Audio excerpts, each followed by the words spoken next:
सद्गुरु माता सुदीक्षा सविंदर हरदेव जी महाराज की जय। सत्संगत, सतगुरु की कृपा से ये रूहानी पल, ये रूहानी आलम हिस्से में आते हैं।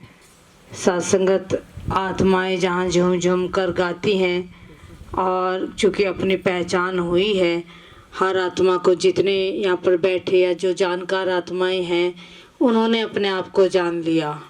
क्योंकि सत्संग जब जाना तो पता चला कि हम तो इसी रब के ही जैसे हैं, इसलिए वो अपनी सही पोजीशन पर बैठी हैं। वरना तो सत्संग पोजीशन थोड़ी गड़बड़ होती है तो फिर बाद में ठीक ठाक सा करना पड़ता है। जैसे अभी भी माइक को ठीक किया गया, लीड को यहाँ तक लाया गया, तो ठीक इसी प्रकार जब रब को जान लिया जाता है तो हम बिल्कुल अपने एक्यूरेट जगह पर फिट रहते हैं, अर्थात इस निरंकार से हम जुड़े रहते हैं।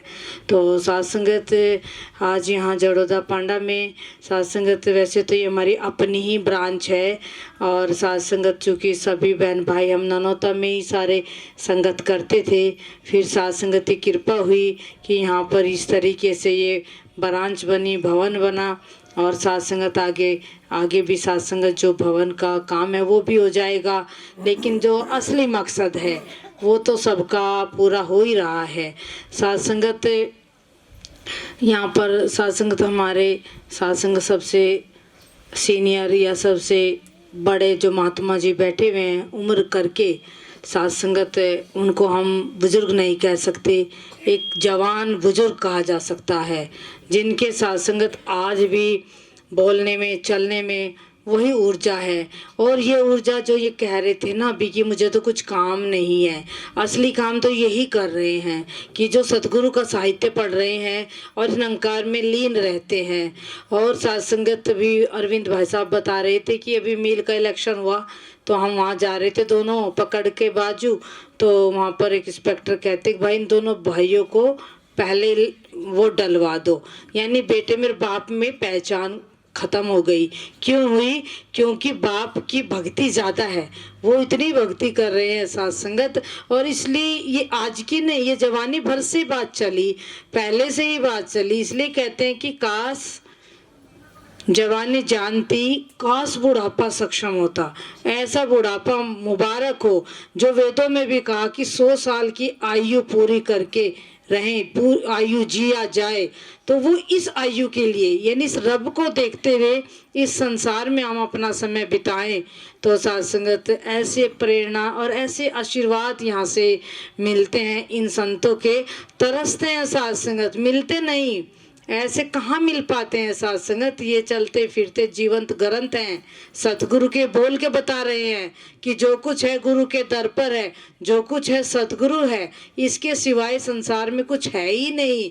इसके साथ जुड़ेंगे तो हम खुशी खुशी, और साथ साथ कोई आत्मा शरीर छोड़ना नहीं चाहती।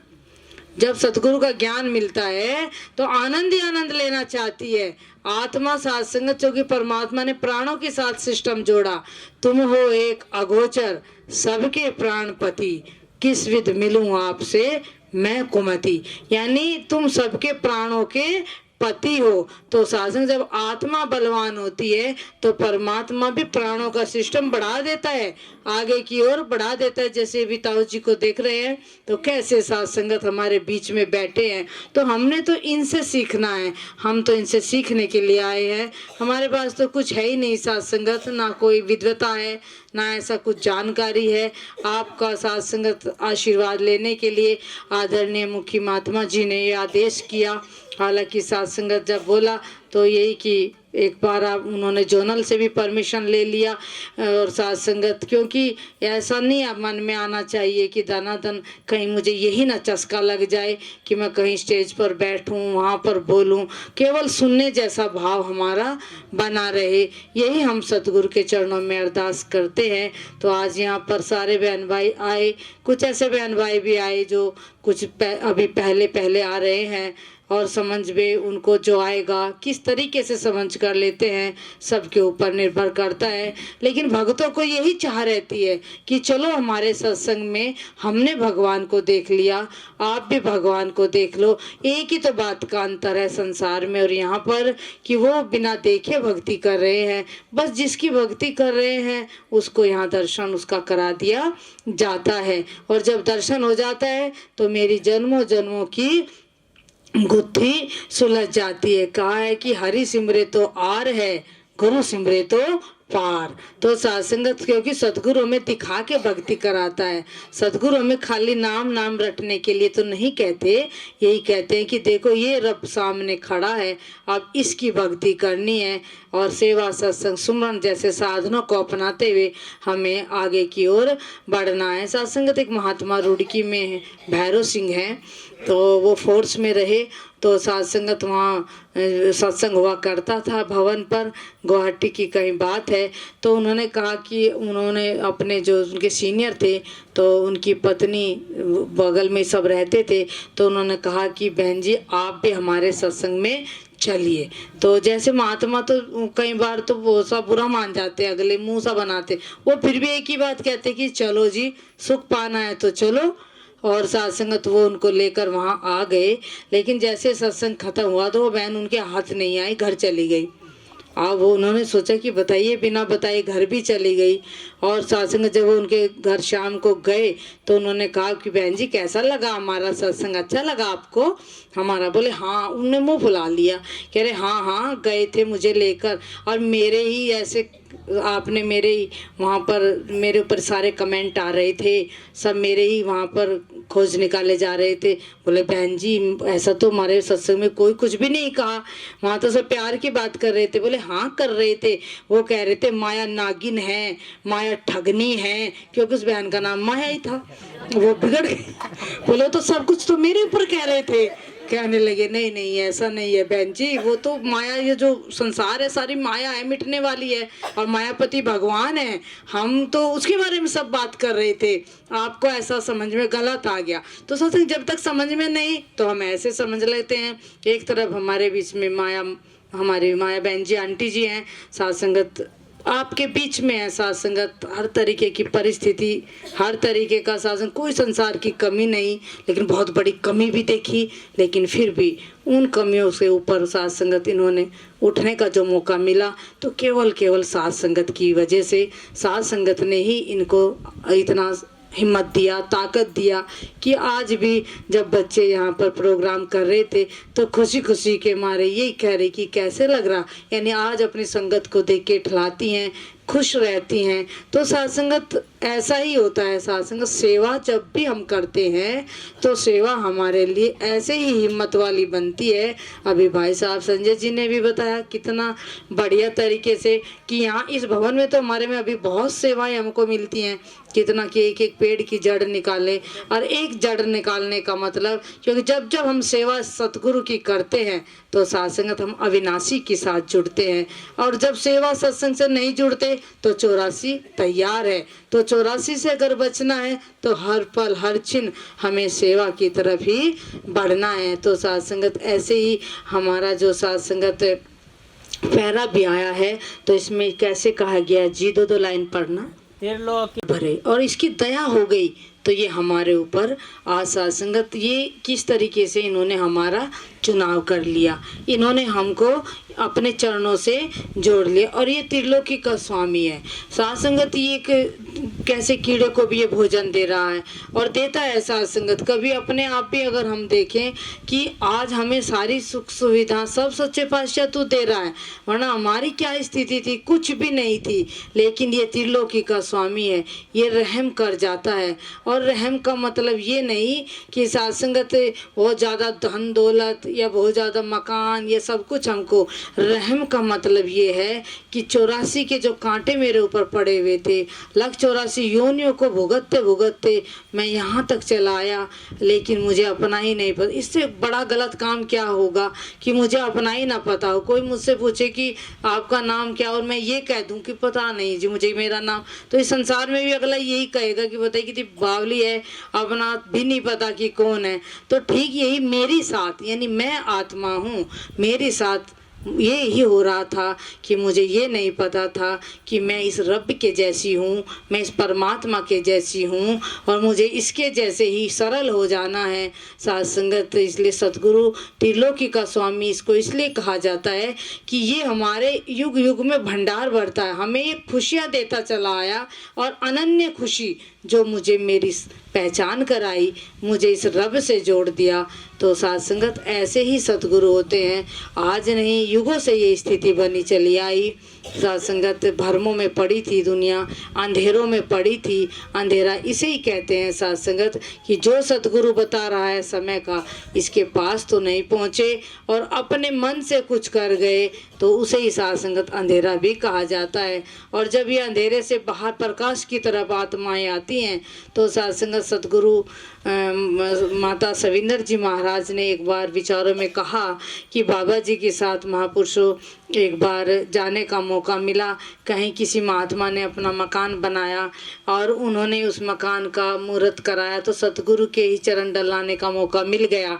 और उन्होंने जब वो अंदर गए तो उनके यहाँ कुछ महात्मा ऐसे थे जो रिश्तेदार जो ज्ञानवान नहीं थे। तो उस बहन ने कहा, जो उनके यहाँ बाहर से आई थी, ज्ञानवान नहीं थी, तो उन्होंने कहा कि बहन जी एक बात तो बताइए, आपके घर में कहीं मंदिर तो है नहीं, मंदिर तो नहीं बना। साध संगत, क्योंकि आर्किटेक्ट जब नक्शा बनाता है तो आजकल देखते हैं उसमें मंदिर भी वो कहीं बनाता है। तो साध संगत तब वो बहन, माता जी कह रही कि वो बहन जवाब देती है कि बहन जी हमारा तो घर ही मंदिर है। यानी ये सतगुरु अपनी जुबान से जब बता रहे हैं तो हमें समझाना चाहते हैं कि तो हमारे तो घर ही मंदिर है। जब ये निरंकार हमारा हर टाइम प्रत्यक्ष हमारे सामने है, तो हमें किसी ऐसे बंधन में नहीं आना कि मैं कोई अलग से बैठ के कोई कर्म कांड करूं। तो सतगुरु हमें ऐसे ही समझाता है। तो साधन सतगुरु ऐसा जब भी कुछ बताता है तो हमें कोई ये मारता नहीं, लट नहीं मारता, और साध संगत ये कुछ ये नहीं कहता। साध संगत जब ये किसी पे खुश होता है तो उसको मति दे देता है, और जब ऐसी कोई बात आती तो मति मार देता है। तो साध संगत यही इससे मांगे कि सच्चे बादशाह हमें आप सुमत देना। तो सतगुरु तो केवल इशारों में कोई बात हमको बता रहे हैं। अभी समागम की भी बात आई कि कैसे सेवाएं चल रही हैं, हमें उन सेवाओं की तरफ भी बढ़ना है, लेकिन गुरु के वचन को मानते हुए। ये त्रिलोकी का मालिक है स्वामी, भंडार भर रहा है, लेकिन फिर भी कहीं ना कहीं हम अपनी चतुराई चला ले जाते हैं। गुजरात में एक बार समागम हो रहा है और वहाँ के संयोजक, उस टाइम प्रमुख कहा जाता था, प्रमुख महात्मा जी आते हैं, वो ठाकुर थे संसार करके। तो वो आए, कहते बाबा जी देखो ये मेरा पोता हुआ है, और उसमें उन्होंने डलवाया जनेऊ, यानी जनेऊ संस्कार, यानी जो मुझे उस तरीके से कर्म कांड करना था पहले की तरह, अब भरे समागम में हाथ में जनेऊ थमाया और कहा कि आप मेरे पोते के गले में जनेऊ डाल दो। साध संगत वो जनेऊ बाबा जी ले रहे हैं, और चूंकि अभी विचार चल रहे हैं तो बाबा जी उसे ऐसे उछाल रहे और हंस रहे। अब व्याख्या भी अपने हिसाब से प्रमुख साहब कर रहे हैं कि देखो देखो बाबा जी कितने खुश हैं जनेऊ लेके, लेकिन बाबा जी तो मेरे आयानेपन पर हंस रहा। ये वो नहीं सोच रहे कि मैं क्या कर रहा हूँ और सतगुरु ने क्या बताया। जनेऊ की परिभाषा किस तरीके से, उसमें साध संगत नक्षत्रों की बात और साध संग कैसे 9 खंड की बात, 3 जो हमारे लोक हैं वो सारी व्यवस्थाएं उस जनेऊ में बनाई, और सतगुरु ने ये हमको दिखाया 3 लोक 9 खंड में। ये सतगुरु ने तो बता दिया, जाना तो इधर था कि मुझे इसके साथ मिल जाना है। लेकिन गलती कहाँ होती है कि हम किसी इशारे को ना पकड़कर उस चीज को पकड़ लेते हैं जहाँ साध संगत हमें वो बंधनों में बांध देती है, और आत्मा उन्हीं भावों के साथ बंध जाता है। तो साध संगत सतगुरु ये कहते हैं कि हमें भाव से ही तो बचना है, भाव में ना फंसे। माता जी ने जैसे विचारों में भी कह दिया कि कोई आया था लेकर, कोई सेवा कर रहा था, तो माता जी ने कहा कि बड़ा भाव का शोर हो रहा है, सतगुरु ये कहते हैं। यानी तब वो कहते हैं कि शोर हो तो कुछ भी, सब कुछ पिन ड्रॉप साइलेंस हो रहा था, लेकिन ऐसा क्या हुआ, यानी मन में कोई भाव चल रहा था कि मैं तो बहुत सेवा करता हूँ, मैं तो बहुत अच्छा बोलता हूँ, मैं तो अच्छा गा लेता हूँ। ये भाव, इन भाव से भी सतगुरु हमें बिल्कुल ऊपर उठाना चाहते हैं, क्योंकि ये निरंकार तो निर्गुण है, इसमें तो कोई भाव काम करता ही नहीं, तो ऐसा ही हमको हो भी जाना है। तो इस प्रकार ये ज्ञान लेने के बाद हमें हमेशा यही बात ध्यान में रखनी कि ये त्रिलोकी का स्वामी हर पल मुझे वॉच कर रहा है, हर पल मुझे देख रहा है।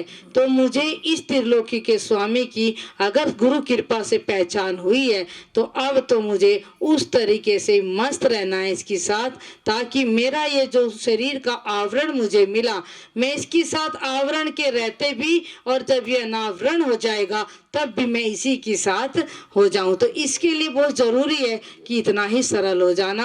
अब की बार समागम पर जो थीम है वो भी यही है कि विस्तार से डैश डैश करके असीम की तरफ, यानी हमें असीम की तरफ बढ़ना है, और एकदम नहीं बढ़ा जा रहा है एकदम, क्योंकि ये तो बहुत सरल है, इसके जैसा होने में, सरल होने में कठिनाई बहुत है। तो सत्संगत हमें कैसे, हमें निंदा, नफरत, घृणा, अहम भाव, ऐसे कोई मनों में भाव चलते रहते हैं, या मैं किसी ना किसी तरीके से माया से बंधा हूँ, तो उनसे हमें धीरे धीरे अपने आप को बचाना है। राजपिता जी ने भी कहा कि जैसे किसी की वो झोपड़ी होती है, तो वो झोपड़ी पूरी की पूरी, वो आदेश आया गुरु का तो वो पूरी की पूरी तोड़ दी गई, और लेकिन एक खूंटा बचा था वो उसने खुद तोड़ दी। तो इसका मतलब क्या हुआ कि जो सतगुरु हमें कह रहा है कि धीरे धीरे हम सत्संग में आते हैं, तो यहाँ हमारे संस्कार खत्म होते हैं, वो पुराने संस्कार, वो पुरातन संस्कार जो मुझे बांध रहे हैं, कहीं जाति का अभिमान, कहीं धन दौलत का अभिमान, गोरे काले का अभिमान, जो मुझे जकड़ रहा है, तो जहाँ वो मुझे सतगुरु यहाँ पर मेरे अंदर से निकालते हैं, कुछ जो कमियां रह जाती हैं, तो मैं यहाँ से बाहर निकलने के बाद भी, जैसे अभी ताऊ जी कह रहे थे कि मैं तो जाकर साहित्य पढ़ता हूँ, तो फिर उसी में मस्त हो जाएं, फिर उसी को पढ़ते चले जाएं, तो वो जितने खूंटे हैं माया के वो सारे टूटने शुरू हो जाते हैं। तो आओ साथ संगत कृपा करो। तो ये सतगुरु हमें यही समझाते हैं कि इसकी पहचान अगर मिली है तो इसके जैसा हमें होना पड़ेगा। तो ऐसे ही आगे का है जी, आप ही साजे आप निहारे, जग का सृजनहार है तू, तू राजा है एक खला का, और सच्ची सरकार है तू। सत्संगत ये कुल खलकत का, ये सारी सृष्टि का मालिक है, और ये सब कुछ करने वाला है, अपने आप ही सजाता है, संवारता है, खिलाड़ी है ये खिलाड़ी, इसका अपना खेल है, कब क्या करता चला जाता है। साथ संगत ये समझ में हमें आ जाए तो बात ही क्या। साथ संगत सुबह भी सैनिक संगत चल रही थी, तो बांदा के जो जोनल इंचार्ज हैं डॉक्टर दर्शन सिंह, तो वो विचार कर रहे थे, उन्हीं के सासंग मामा जी हैं रहे भगत कोटुमल जी, तो उन्होंने कहा कि मैं डॉक्टर की ड्यूटी डिस्पेंसरी पर चल रही थी समागम में, तो वह क्या कि जब एक छोटा से बच्चे को बीमार बुखार हो गया समागम में, उसे लेके आ गए, और एक बहुत बुजुर्ग सी माता थी, उसको भी लेके वहाँ पर आया गया। तो वो छोटा सा जो बच्चा था, इतनी ठंड लगी कि वो बर्दाश्त नहीं कर पाया, और हम तब तक उसको ट्रीटमेंट ही देने लगते, तब तक वो आत्मा निकल गई, वो बच्चा चला गया। ऐसे ही वो माता भी चली गई।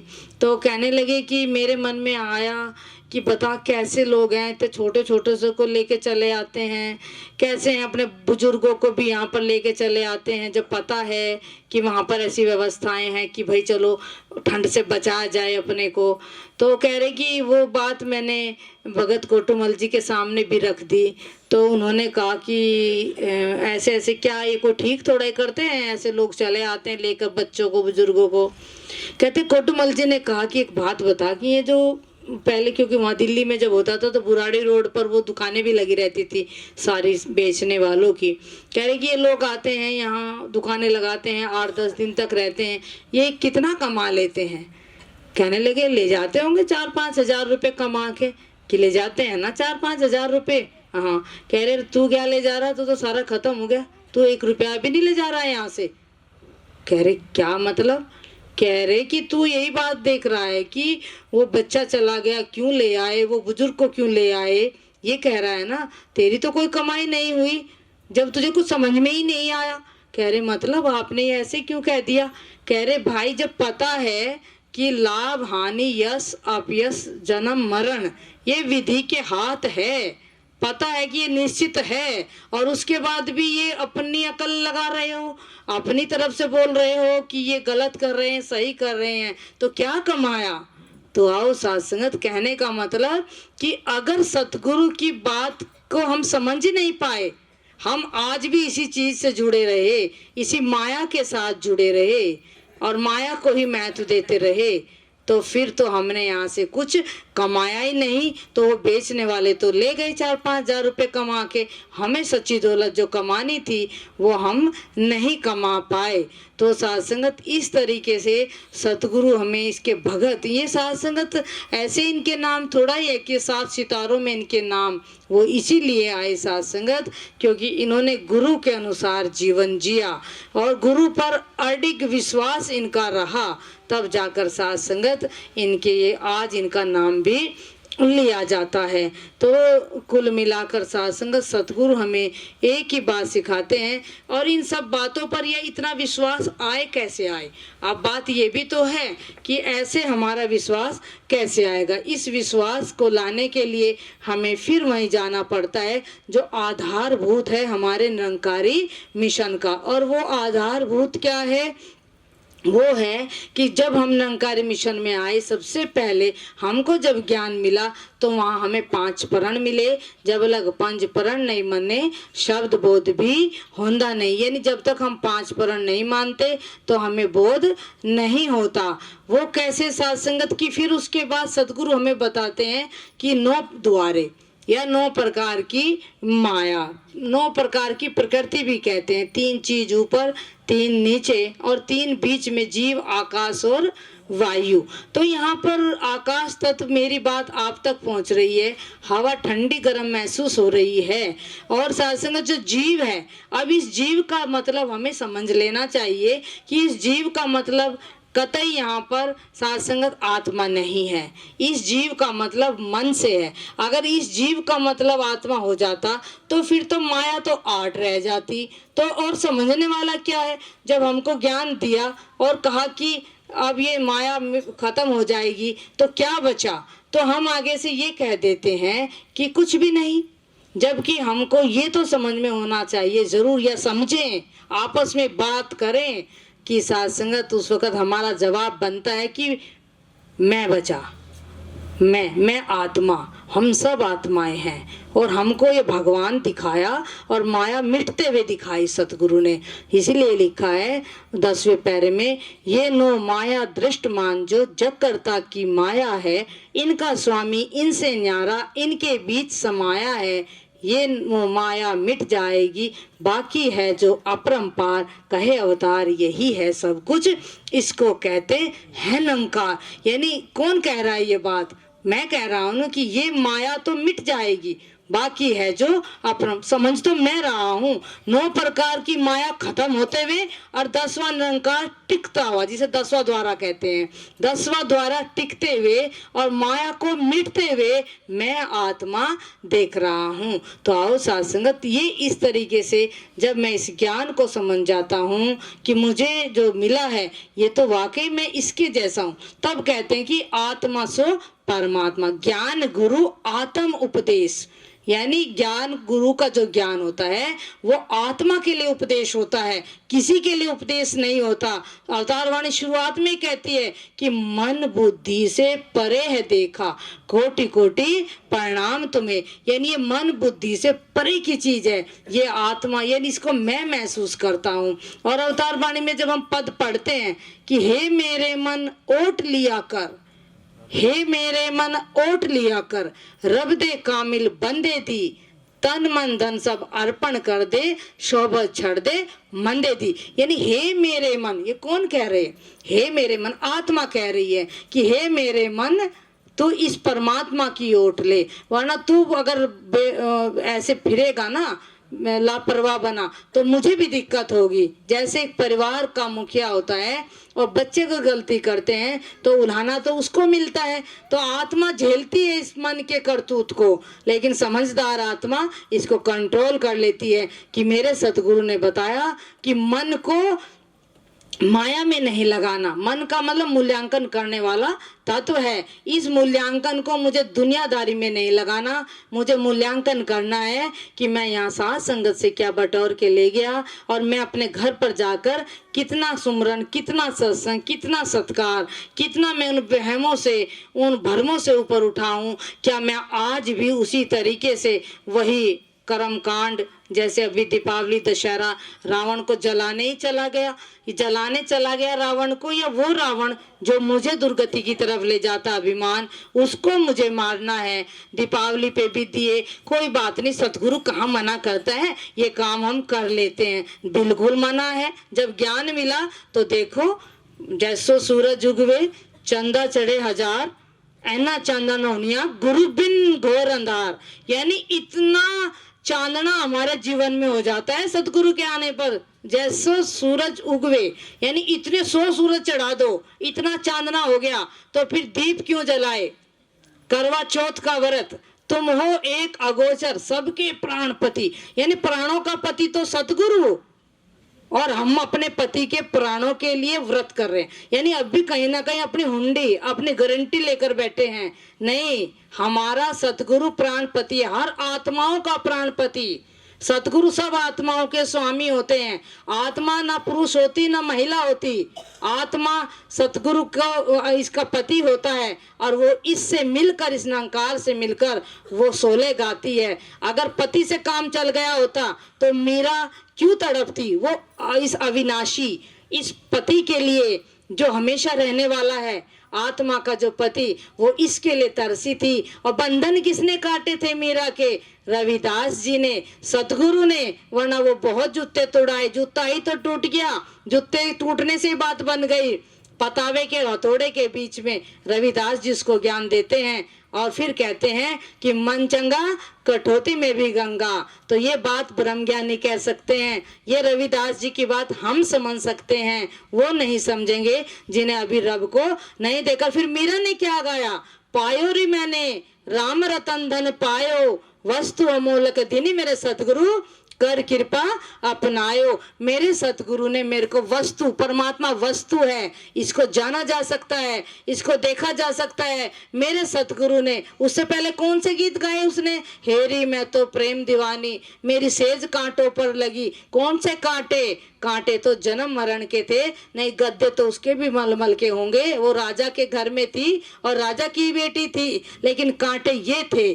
तो साथ संगत हमेशा मीरा की भक्ति जैसा भाव मांगे, क्योंकि एक बहन निरंकारी राजमाता जी को कहती है कि माता जी मुझे सबरी जैसी जीवन दे दो।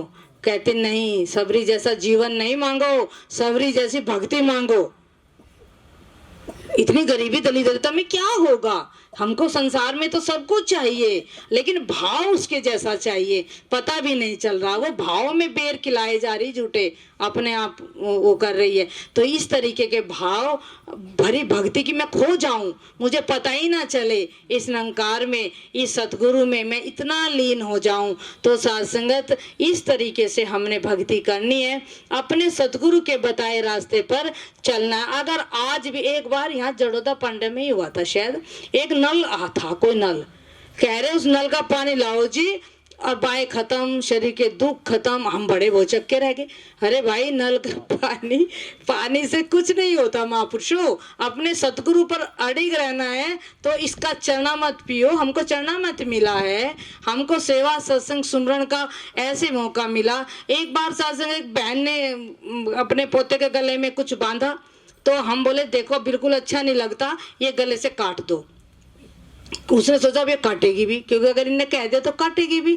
तो मैं बोली, मैं कहा नहीं इसको, कह रही नहीं नहीं, इसमें छिपकली की पूंछ है, मन का ये क्यों कह रही, ये इसलिए कि डरता था बच्चा, मैंने छिप, मतलब सोचो किसा दौड़ दौड़ के वो हम हंसे, मगा ये बता छपकी की पूंछ काटी कैसे, यानी कितने भरम, ये भरम, ये भरम से कुछ नहीं होगा। पर पति के लिए व्रत रहती हो, पति की इज्जत रखो, कम है कमाई पति की, कम कमाई में गुजर करो, सबर करो, क्यों दूसरों के घर के सामान देके पति की संडी चढ़ाओ, नहीं, वो कम अगर है अरदास करो, उसकी उसी कमाई में से यहाँ चढ़ाओ। आपके घर में दूध नहीं तो दूध लाओ, आपके घर में चावल नहीं तो चावल चढ़ाओ, सब कुछ लाओ, यहाँ से भंडारे भरेंगे, ये त्रिलोकी का मालिक है। ऐसे हमें वो कर्म करने हैं। कोई पूजा करता है किसी तरीके की, कोई एक रोट, एक बहन बोली, मन का क्या लाई, उसको तो पता नहीं क्या समझ में आ गया, रुड़की की बात है, कह रही है वो है जो बनाते हैं छिपके, और मैंने कहा बना ले, मेरे क्यों आ गया है, मैं तो तेरी भी माइक पे बोलूंगी शाम को, ये तो करना ही नहीं। बोली यो ना पुरुषों को नहीं खिलाना। मैंने कहा अच्छा, मेरे यहाँ भी जयपाल भैया दूध लेके आते हैं, मैं कहा भाई खा ले, भाई भी खा रहा, मैं भी खा रही, वो यूं देख रही। मगर अगर तेरे घर में कोई संकट आएगा तो कल बताना, अगर नहीं आया चल मैं तेरी बात माई पे नहीं बताऊंगी। तो साथ संगत कुछ भी संकट, क्या संकट आना था, वो भी आत्मा, हम भी आत्मा, सब आत्मा। सतगुरु हमारा पति है, ये हमें परमात्मा दिखा के हमें आनंद में रख रहा है, तो ये काम हमें नहीं करने। जमा पूंजी, सूट बहुत खरीदती हो, मुझे पता है, मनी उसको फेंचे वाले को खड़ा करके नाच तोलती हो घर में, किसी दिन 4 धड़ी अनाज यहाँ के नाम का भी तोलो कि यहाँ पे सेवा करनी है, तो आपको छिपना भी नहीं पड़ेगा, इतने कारोबार बढ़ेंगे, इतनी बरकत मिलेगी आपको। तो शासन गुरु के लिए हर कदम उठाया जाए, गरीबी रहेगी नहीं। हम कोई आज जो सतगुरु ने इतना कुछ दे दिया, पैदल चल के ननौता सत्संग में आते थे, कहाँ थे वाहन, आज भी नहीं पूजना से तो आज भी वाहन नहीं मिलते, लेकिन सासंग सतगुरु ने कोई कमी नहीं, धुन एक ही, सासंग जा रहे हैं भूखे, मगर किसी अमरूद के बाग में घुसे तो वह मम्मी ना घुसने दे, किसी का चोरी ना करो, अरे कहाँ जाए पेट में तो भूख, कह रही नहीं घर ही जाके खाना। तो सासंग ऐसे सतगुरु ही बैठा संजय भैया सहारनपुर तक जाते थे साइकिल पे, चेन टूट गई उसे भी खींचते थे, और सहारनपुर, ये संजय ही है पहली बार पदम को अनाज लेके 1 कुंटल अनाज पहली बार पहुंचाया सहारनपुर। उस दिन के बाद हमारे घर में अनाज खत्म नहीं हुआ, वरना हमें अच्छे से पता, क्योंकि हम पढ़ते थे तो हमारी मम्मी बेच देती थी सारा, लेकिन फिर हमारे घरों में कोई कमी नहीं रही। तो इन सब भरमों से, और जो कुछ करना है, ये नहीं कि 5 ही महात्मा बुलाने, 5 ही क्यों और आज ही क्यों, वो भी नहीं करना। मुखी महात्मा के चरणों में अरदास किए बिना किसी महात्मा को घर पे नहीं बुलाना।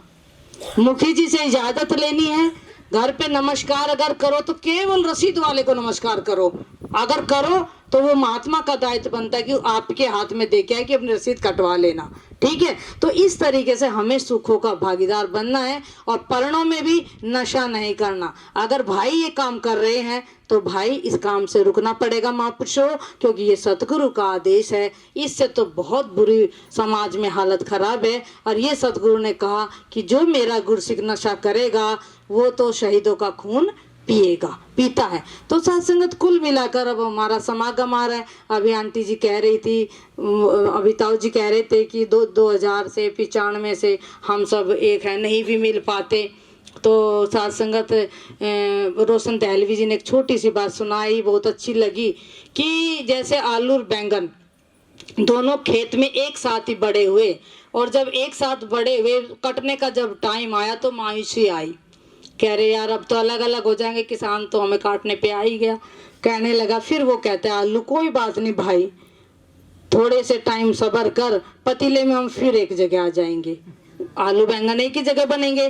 तो अब ये समागम हमारा पतीला ही तो है, तो अब हम सारे बहन भाई आज यहाँ पर, आज कई बार बहुत होता है कि वो महात्मा वहाँ मिलाता वहाँ, लेकिन समागम पे मिल जाते हैं, बहुत समय हो जाता है। तो समागम जैसे पतीले में हम सब बहन भाई पहुँचे, बढ़ चढ़ कर सेवा करें, मुखी जी को बार बार ना कहना पड़े, अपनी रसीदें कटवाएं और खूब सेवा करें। और पहले अपने घर से चलें, अपने भवन को भी इसको बिल्कुल एकदम कटोरा बना दे सफाई करके। हाँ, हमारा भी फर्ज बनता है, अगर हमारे पास टाइम है तो हमारा भी तो भवन है। तो साथ संगत ये सेवाओं का ऐसा मौका है, जैसे किसान बीज बोता है, तो अब हम बढ़ चढ़ कर खूब अपना बीज बोएं, खूब अपना खुशियाँ मनाए और एक एक पल हमारा समागम की तरफ जा रहा है, बस उधर ही हमें केंद्रित होना है। तो साथ संगत समय चूँकि मेरे को उतना ही मिला था मुखी जी के द्वारा, उतना मैंने अपना समय ले लिया और आपके चरणों में ये सच्चे पातशाह के जो भी विचार रहे वो रखे, परवान करना, हमें भी बख्शना और ये सेवा का ऐसा जज्बा देना कि दिन रात तेरे सिवाय हमें कुछ भी दिखाई ना दे। तू ही है सच्चे पातशाह जो सब कुछ कर सकता है। साथ संगत को हर हाल में अपने चरणों से लगा के रखना और अपने मुखी जी का एक बार फिर से शुक्राना कि इन्होंने ये सेवा का मौका दिया। इनको भी सच्चे पातशाह दिन दुगनी रात चौगनी उम्र भी देना, स्वास्थ्य देना, ताकि ये इसी तरह साथ संगत की भाग भाग कर सेवा करते रहें, आशीर्वाद देते रहें। प्रेम से बोलना धन्यवाद।